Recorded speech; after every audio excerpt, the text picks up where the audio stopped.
Hello, good morning.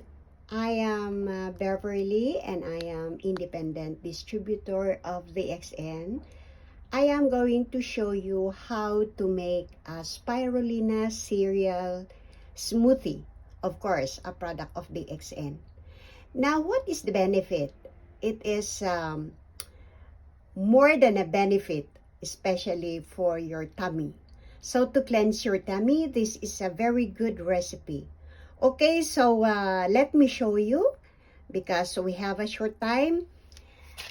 I have with me lemon and cucumber, 6 stalks of celery, and ginger. Okay, so everything already was prepared, sliced.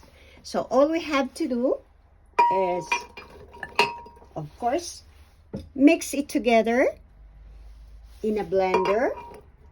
Okay, and so you see I am putting now the ginger slice and the lemon, and of course don't forget to put 5 ml of water.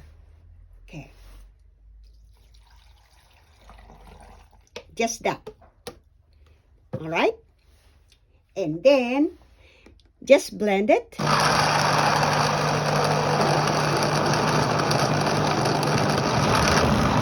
You can go as far as 10 to 15 minutes. Don't forget to get the color.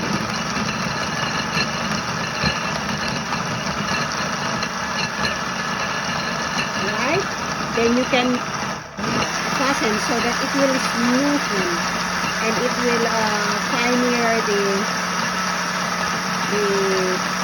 ginger, especially because it has fibers.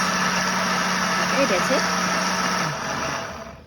Okay, now, that is the finished product, but that's not all. Because all we have to do, I'm going to strain this, and then, when I took off the liquid, I will mix it with my spirulina cereal, and that